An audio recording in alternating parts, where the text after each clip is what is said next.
Xitoy bilan Tayvan o'rtasidagi ziddiyat davomlashmoqda. Xitoy davlat taratqullari bo'lsa, yangi tahdidlar orqali ig'vogarchilik qilishni davomlashtirmoqda.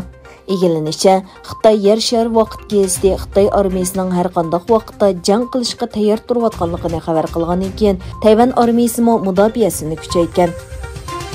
Xitoy Tashqi ishlar ministrligi Londondagi mustaqil Uyg'ur sud mahkamasining guvohchilariga haq berilganligini aytib, guvohlik berish yig'inini va shohidlarni e'tiborsizlashtirishga urindi. Dünya Uyg'ur qurultiyining tashabbusi bilan Angliyadagi sobiq sudchi va advokatlardan tashkil topgan Uyg'ur sud kollegiyasi bu yil iyun va sentabr oylarida guvohlik yig'ini ochgan edi. Xabar qilinishicha, Hindistonning Jammu Kashmir rayonida yuz bergan to'qinishda 2 puhrani o'z ichiga olgan 8 kishi qazo qilgan. Oldingi qator hujum sababidan qo'lga ilinganlarning soni 1000 dan oshib ketgan. Germaniya bosh ministri Merkel Yevropaning o'rtaq ovoz chiqargandila, ondan Xitoyning bosh ko'tarishini to'sib qola olmaydiganligini bildirib, Yevropa davlatlarini ittifoqlikni texmo kuchaytirishga chaqirdi. Reuters agentligining xabarida bildirilishicha, Germaniya bosh ministri Angela Merkel yuqorqi so'zlarni Ispaniyada bir mukofot turini qabul qilgandan keyin aytgan.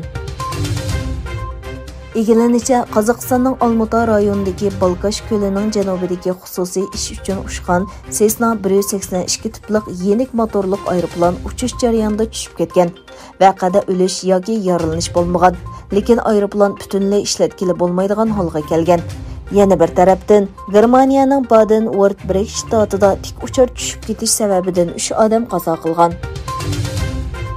Venezuela hukumati 13 avgustdan boshlab Norvegiyaning murassa qilishi natijasida o'qituvchilar vakillari bilan o'tkazayotgan suhbatdan venezuelalik savdogar Alexis Saab Amerikaga topshirib berilgandan keyin chekinib chiqdi.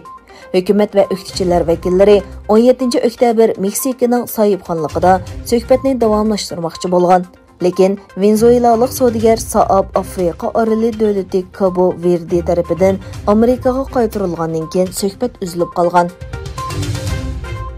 Hindistonga 70 yoshlik bir ayol tunji bolasini yangidi. Doktorlarning yashanganda mumkin emas degan ogohlantirishni anglamagan ona necha yildan keyin orzusiga yetdi. Egilanishicha, 70 yoshlik Jivanbin Rabari va 75 yoshlik yo'ldoshi Maldxari to'y qilganiga 45 yil bo'lgan. Uzun yil bolalik bo'lishini orzu qilgan bu bir juftlar oxiri orzusiga yetgan.